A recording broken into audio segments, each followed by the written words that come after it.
Hello everyone, welcome to Geotech Bengali YouTube channel. আমি আছি আপনাদের সাথে সৌম্য। গতকালকে আপনাদেরকে যেমনটা কথা দিয়েছিলাম সেই কথা মতো West Bengal pollution control board বা পশ্চিমবঙ্গ দূষণ নিয়ন্ত্রণ বোর্ডে যে মাধ্যমিক পাশে কর্মী নিয়োগের বিজ্ঞপ্তি প্রকাশ করা হয়েছে, এই পদের জন্য কিভাবে আপনারা অনলাইনে নিজেদের মোবাইলে আবেদন করবেন সেই ভিডিওটা নিয়ে চলে এসেছি। আজকের ভিডিওতে সম্পূর্ণ প্রক্রিয়াটা স্টেপ বাই স্টেপ দেখাবো। যদি আপনারা আবেদন করার জন্য ইন্টারেস্টেড হয়ে থাকেন অবশ্যই ভিডিওটা শেষ পর্যন্ত দেখুন। আর আপনি যদি এই নিয়োগের সম্পর্কে কিছুই জানেন না তাহলে ডেসক্রিপশন বক্সে লিঙ্ক দেওয়া রয়েছে, যে ভিডিওতে আমি সম্পূর্ণ রিক্রুটমেন্ট নোটিশটা নিয়ে আলোচনা করেছি। ওই ভিডিওটা আপনারা দেখুন প্রথমে। যদি আপনার মনে হয় এখানে আবেদন করতে, তারপরেই এই ভিডিওটা দেখবেন। এখানে আমি সম্পূর্ণ আবেদন পদ্ধতিটা দেখাবো। ছোট্ট করে বলে রাখছি, এখানে আপনারা মাধ্যমিক পাস করে থাকলেই আবেদন করতে পারবেন। পশ্চিমবঙ্গের যে কোনো জেলা থেকে ছেলে মেয়ে সবাই আবেদনযোগ্য। মূল ভিডিওতে যাওয়ার আগে ছোট্ট একটা রিকোয়েস্ট করছি, ভিডিওটা অবশ্যই একটি লাইক করে দেবেন। আপনারা ভিডিওতে লাইক করলে আমরা নেক্সট ভিডিও তৈরির জন্য অনেক উৎসাহ পাই। আপনি যদি এখানে আবেদন করার জন্য ইন্টারেস্টেড হয়ে থাকেন তাহলে ডেসক্রিপশন বক্সে এই পেজের লিঙ্কটা আমি দিয়ে দেবো, অথবা আপনারা গুগলে গিয়ে এটা সার্চ করতে পারেন www.wbpcb.gov.in/notices। এই পেজে আপনারা পৌঁছে গেলে প্রথমেই দেখতে পাবেন এখানে একটা ক্লিক হেয়ার বাটন দেওয়া রয়েছে। এই ক্লিক হেয়ার বাটনে আপনাকে ক্লিক করতে হবে। ক্লিক হেয়ার বাটনে ক্লিক করার পরে নতুন আর একটা পেজ আপনার সামনে চলে আসবে। প্রথমে আমি আগের পেজটা একটু কেটে নিচ্ছি, না হলে নিচে একটা বার থেকে যাবে, আপনাদের দেখতে একটু অসুবিধা হবে।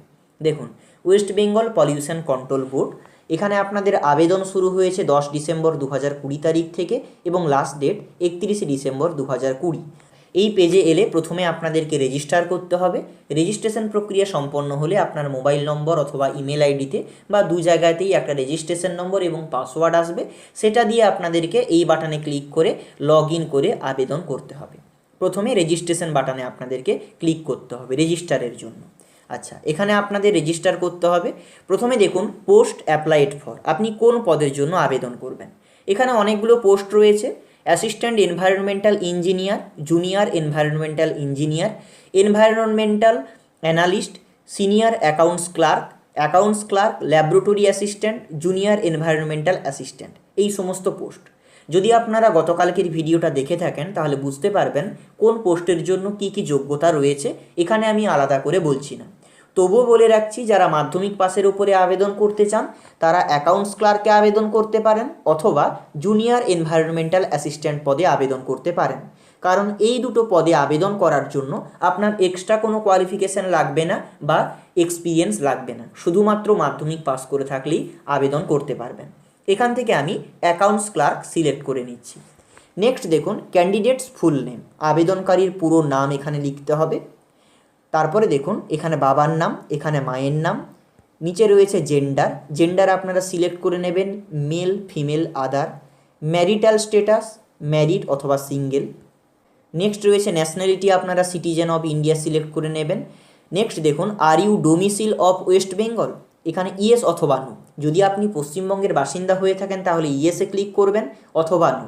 এখানে এমন কোনো বাধ্যবাধকতা নেই যে আপনাকে পশ্চিমবঙ্গের বাসিন্দা অবশ্যই হতে হবে, যে কোনো রাজ্য থেকেই আপনারা এখানে আবেদন করতে পারবেন।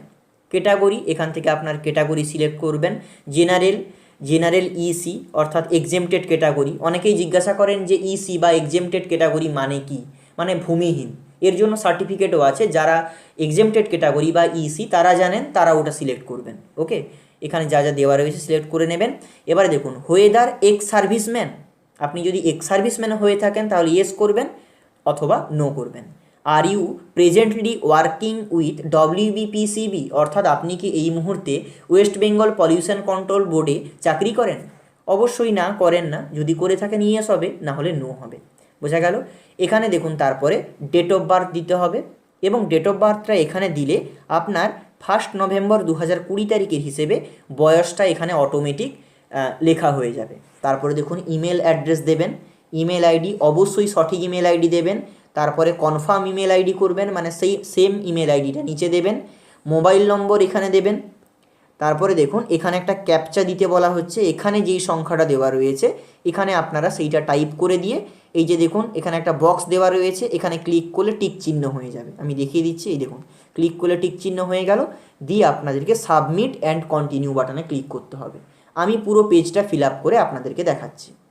বন্ধুরা, আমরা এই মুহূর্তে সব কিছুই ফিল আপ করে নিয়েছি, আপনাদেরকে যেমনটা বললাম তেমনই ফিল আপ করেছি, আপনারা তেমনই করবেন। এবারে আপনাদেরকে দেখুন এই নিচে সবুজ বাটনটা সাবমিট অ্যান্ড কন্টিনিউ, এখানে আপনাদের ক্লিক করতে হবে। এখানে আপনাদেরকে দেখাচ্ছে আপনি যদি সাবমিট করে দেন, কন্টিনিউ করেন, তাহলে আপনি ডবল বার এটাকে আর চেঞ্জ করতে পারবেন না। তাই সাবমিট অ্যান্ড কন্টিনিউ করার আগে দুবার দেখে নেবেন যে সব কিছু ঠিকঠাক আছে কিনা। এবারে আপনারা এখানে ওকেতে ক্লিক করবেন। এখানে দেখুন বলা হচ্ছে রেজিস্ট্রেশন স্টেপ 1 কমপ্লিটেড। এবারে কিন্তু যে পেজটা দেওয়া হয়েছে, ইওর অ্যাপ্লিকেশন নম্বর এবং পাসওয়ার্ড হচ্ছে ডেট অফ বার্থ, যেটা আপনি দেবেন সেটাই আপনার পাসওয়ার্ড। বোঝা গেল? এখানে আপনাদেরকে লগ ইন টু কন্টিনিউ, এখানে আপনাদেরকে ক্লিক করতে হবে। তার আগে বলবো, এখান থেকে আপনারা আপনাদের অ্যাপ্লিকেশন যে নম্বরটা সেটাকে কপি করে নেবেন অথবা কাগজে লিখে নেবেন, কারণ আপনার লগ ইন করার সময় কাজে লাগবে। লগ ইন বাটনে ক্লিক করবেন। বন্ধুরা, আমরা নেক্সট পেজে চলে এসেছি। আপনাদেরকে বলেছিলাম অ্যাপ্লিকেশন নাম্বারটা কপি করে রাখতে। এই অ্যাপ্লিকেশন নাম্বারটা এখানে পেস্ট করবেন, অথবা যদি আপনারা খাতায় তুলে রেখেছেন এখানে টাইপ করে দেবেন। নিচে দেখুন ডেট অফ বার্থ দেবেন, ডেট অফ বার্থ মানে আপনার পাসওয়ার্ড এটা। এখানে ডেট অফ বার্থ দিয়ে এখানে ক্যাপচাটা ফিল আপ করবেন, এখানে যে সংখ্যাটা লেখা রয়েছে দিয়ে লগ ইন বাটনে ক্লিক করতে হবে। লগ ইন বাটনে ক্লিক করার সঙ্গে সঙ্গে আপনারা এই পেজে চলে আসবেন। এখানে আপনারা দেখতে পাচ্ছেন মোট 5টা স্টেপের মাধ্যমে আপনাদের আবেদনটা কমপ্লিট হয়ে যাবে। ফার্স্ট স্টেপ আপনাদের কমপ্লিট হয়ে গেছে। সেকেন্ড স্টেপ রয়েছে পার্সোনাল অ্যান্ড এডুকেশনাল ডিটেলস। 3 নম্বরে দেখুন আপলোড ফটোগ্রাফ অ্যান্ড সিগনেচার। 4 নম্বরে প্রিভিউ করতে পারবেন এবং 5 নম্বরে পেমেন্ট। ডান, আপনাদের অ্যাপ্লিকেশন ডান হয়ে যাবে। এবারে দেখুন পার্সোনাল ইনফরমেশান, এখানে আপনাকে কোনো কিছুই ফিল আপ করতে হবে না। কারণ কি, আপনি যখন রেজিস্ট্রেশন করেছিলেন যে সমস্ত ডেটাগুলো আপনি দিয়েছেন ওগুলো অটোমেটিকভাবে এখানে চলে এসছে, তাই ওগুলো আপনাকে কিছুই করতে হবে না। আপনাকে ফিল আপ করতে হবে আপনাদের পার্মানেন্ট অ্যাড্রেস থেকে। এখানে পার্মানেন্ট অ্যাড্রেসের আন্ডারে দেখুন অ্যাড্রেস লাইন 1, অ্যাড্রেস লাইন 2 এবং নিচে রয়েছে অ্যাড্রেস লাইন 3। আপনারা দেখবেন এই অ্যাড্রেস লাইনের ঘরে সম্পূর্ণ অ্যাড্রেসটা ধরবে না, কারণ এখানে হাতে গোনা কয়েকটা ক্যারেক্টারের পরে আর টাইপ করা যাবে না। তাই অ্যাড্রেস লাইন 1-এ যতদূর পর্যন্ত টাইপ করবেন তার পরের থেকে অ্যাড্রেস লাইন 2টাই আপনি টাইপ করবেন। পরপর করে আপনারা ফিল আপ করে যাবেন, যে ঘরে যতগুলো টাইপ করা যাবে সেইভাবে ফিল আপ করবেন। নেক্সট দেখুন স্টেট বা ইউনিয়ন টেরিটরি। এখান থেকে আপনারা ওয়েস্ট বেঙ্গল সিলেক্ট করবেন, যদি অন্য স্টেট হয় সেটাও সিলেক্ট করতে পারেন। এবং স্টেট সিলেক্ট করার পর আপনার জেলাটা সিলেক্ট করবেন। এখান থেকে আপনি সেই স্টেটের সমস্ত জেলাগুলো পেয়ে যাবেন, সিলেক্ট করবেন। তার নিচে আপনার যে পিনকোড সেটা আপনাকে ফিল আপ করতে হবে। তারপরে দেখুন অ্যাড্রেস ফর কমিউনিকেশান, এখানে একটা ঘর দেওয়া রয়েছে, এখানে দেখুন আমি টিক চিহ্ন করে রেখেছি। যদি আপনার পার্মানেন্ট অ্যাড্রেস এবং প্রেজেন্ট অ্যাড্রেসটা সেম হয় তাহলে এখানে টিক চিহ্ন করে দেবেন। নিচেরগুলো আপনাকে ফিল আপ করতে হবে না, অটোমেটিকভাবে চলে আসবে। আর যদি দুটো অ্যাড্রেস আলাদা হয়, প্রেজেন্ট অ্যাড্রেসটা আলাদা হয়, তাহলে আপনাকে ফিল আপ করতে হবে। জেনারেলভাবে সবারই সেম হয়, তাই আপনারা ওই বক্সটায় টিক করে দেবেন। এবারে দেখুন এডুকেশনাল কোয়ালিফিকেশান। এখানে এডুকেশনাল কোয়ালিফিকেশানের ঘরে ক্লাস 10 ডিটেলস অটোমেটিকভাবে চলে এসছে। কারণটা কি, আপনি যেহেতু অ্যাকাউন্টস ক্লার্কের জন্য আবেদন করেছেন তাই এখানে ক্লাস 10 ডিটেলসটা চলে আসবে, কারণ অ্যাকাউন্টস ক্লার্কের জন্য মাধ্যমিক পাস হতে হবে।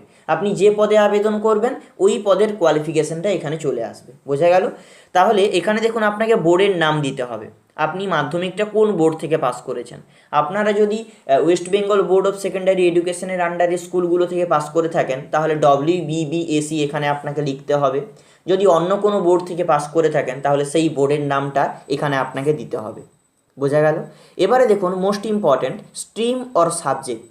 যেহেতু এটা মাধ্যমিক, এখানে কোনো স্ট্রিম থাকে না জেনারেলি, আর্টস, সায়েন্স, কমার্স এমন কোনো ডিভিশন নেই, তাহলে আপনাকে সাবজেক্টগুলোর নাম পরপর করে এখানে লিখতে হবে। এবং এটা একটা বিষয় হলো মাধ্যমিকের যতগুলো সাবজেক্ট রয়েছে এখানে সবগুলো সাবজেক্ট লেখা যাবে না। 50টা ক্যারেক্টারের পর এখানে আর ফিল আপ করা যাবে না। তাই যতগুলো সাবজেক্ট ফিল আপ করা যায় আপনি পরপর করে লিখে দেবেন, কারণ এখানেও তো আপনি স্ট্রিম লিখতে পারবেন না যে আর্টস, সায়েন্স বা কমার্স। কারণ কি বলুন দেখি, মাধ্যমিকেতে এমন কোনো ভাগ নেই। বোঝা গেল? এবারে দেখুন ইয়ার অফ পাসিং, আপনি কোন সালে মাধ্যমিক পাস করেছেন এবং পার্সেন্টেজ অফ মার্ক, আপনি কত পার্সেন্ট মার্ক পেয়েছেন এখানে ফিল আপ করবেন। এবারে দেখুন কম্পিউটার নলেজ ইজ এসেন্সিয়াল। আপনাদেরকে গতকালের ভিডিওতে বলেছিলাম যে কম্পিউটারের যোগ্যতা থাকতে হবে। এখানে দেখুন বলা রয়েছে ইয়েস অর নো, আপনার কম্পিউটার জানা আছে নাকি নেই। আপনাকে অবশ্যই এখানে ইয়েস করতে হবে। অনেকেই হয়তো ভাববেন যে নো যেহেতু রয়েছে আমি এখন নো করে দেব, কিন্তু আমি এটা ফিল আপ করে দেখেছি। আপনি যদি নো করেন তাহলে সাবমিট হওয়ার পরে আপনাকে দেখিয়ে দেবে যে কম্পিউটার যে নলেজটা আপনি নো করেছেন সেটা শুড বি ইয়েস, অর্থাৎ ইয়েস হওয়া উচিত ছিল, সাবমিট হবে না। তাই অবশ্যই আপনাকে ইয়েস করতে হবে। যাদের কম্পিউটার নলেজ করা নেই, সার্টিফিকেট নেই, তাদেরকে রিকোয়েস্ট করব আপনারাও ইয়েস করে দিতে পারেন। আপনারা কিছুদিনের মধ্যে একটা সার্টিফিকেট করে নেবেন, 6 মাসের মধ্যে একটা কোর্স করুন, হয়ে যাবে, কোনো চাপ নেই। এবারে দেখুন টেস্ট সেন্টার, আপনারা কোন কোন এক্সামিনেশন সেন্টারটা চুজ করবেন। এখানে 1 নম্বর রয়েছে, আমি প্রথমে কলকাতা চুজ করছি, আপনার সুবিধা মতো আপনি করবেন। টেস্ট সেন্টার 2, আপনি যেহেতু কলকাতা চুজ করেছেন, কলকাতা হাইড হয়ে গিয়েছে, বাকি 3টা চুজ করতে পারবেন শিলিগুড়ি, দুর্গাপুর, খড়গপুরের মধ্যে। আমি খড়গপুর 2 নম্বরে চুজ করলাম এবং 3 নম্বরে চুজ করব দুর্গাপুর। বোঝা গেল? যারা উত্তরবঙ্গ থেকে রয়েছেন তাদেরকে রিকোয়েস্ট করব ফার্স্ট চয়েসটা আপনারা শিলিগুড়ি করুন, কারণ আপনাদেরই সুবিধা হবে। ওকে, এবারে আপনাকে সেভ অ্যান্ড কন্টিনিউ বাটনে ক্লিক করতে হবে। বন্ধুরা, আমরা নেক্সট পেজে চলে এসেছি। এই পেজে আপনাদের ফটোগ্রাফ এবং সিগনেচার আপলোড করতে হবে। এবারে দেখুন, প্রথমে ফটোগ্রাফ আপলোড করতে হবে এবং আপনাদের ফটোটা হতে হবে 100 থেকে 200 কেবির মধ্যে, লেস দেন 100 to 200 কেবি। এবং এখানে আপনারা পিক্সেলটা একটু লক্ষ্য করে নিন, 139 139/179। বোঝা গেল? এটা কিন্তু আপনাদেরকে মনে রাখতে হবে। এবং এখানে একটা সুবিধা দেওয়া রয়েছে, দেখুন, এটা আপনাদেরকে এখানে রিসাইজ করতে দেওয়া রয়েছে। যদি আপনাদের ফটোটা বেশি এমবি হয়ে যাচ্ছে, আপলোড করা যাচ্ছে না, তাহলে অটোমেটিক এই ওয়েবসাইটে আপনার ফটোটাকে পুট করে আপনি সেখান থেকে ডাইমেনশনটা চুজ করে রিসাইজ করতে পারবেন। আমি আপনাদেরকে দেখিয়ে দিচ্ছি। এর জন্য এই জাস্ট হেয়ার বাটনে আপনাকে ক্লিক করতে হবে। একটা ওয়েবসাইট আসবে imageresizer.com। ওকে, এই ওয়েবসাইটে এলে দেখতে পাবেন এখানে দেখুন সিলেক্ট ইমেজ। এখানে আপনি কোন ইমেজটাকে রিসাইজ করবেন সেই ইমেজটাকে সিলেক্ট করতে হবে। এখানে ক্লিক করলে আপনার গ্যালারি খুলে যাবে, এখান থেকে একটা ইমেজ আমি সিলেক্ট করে নিলাম। এবারে দেখুন বন্ধুরা, ইমেজটা এখানে অলরেডি সিলেক্ট হয়ে গেছে। এবারে দেখুন আপনারা কিভাবে রিসাইজ করবেন। এখানে অটোমেটিকভাবে বাই ডাইমেনশান সিলেক্ট করা থাকবে, যদি না করা থাকে এটা আপনারা সিলেক্ট করে নেবেন। এখানে দেখুন আপনাদেরকে বলেছিলাম 139/179, সেটা 139টা এখানে বসাবেন, 179 অর্থাৎ 179 এখানে বসাবেন। এবং ইউনিটটা এখানে পিক্সেলেই থাকবে, কারণ সেখানে পিক্সেলে বলা হয়েছে। এবারে দেখুন save option, target file size in KB optional. এখানে আপনারা 100 কেবি করে দেবেন, কারণ 100 থেকে 200 কেবির মধ্যে হতে হবে, তাই এটা আপনারা 100 কেবি করে দেবেন। এবং এখানে জেপিজি অরিজিনাল এখানে থাকবে। দিয়ে আপনারা এই রিসাইজ ইমেজ নাওতে ক্লিক করবেন, ফটোটা রিসাইজ হয়ে যাবে।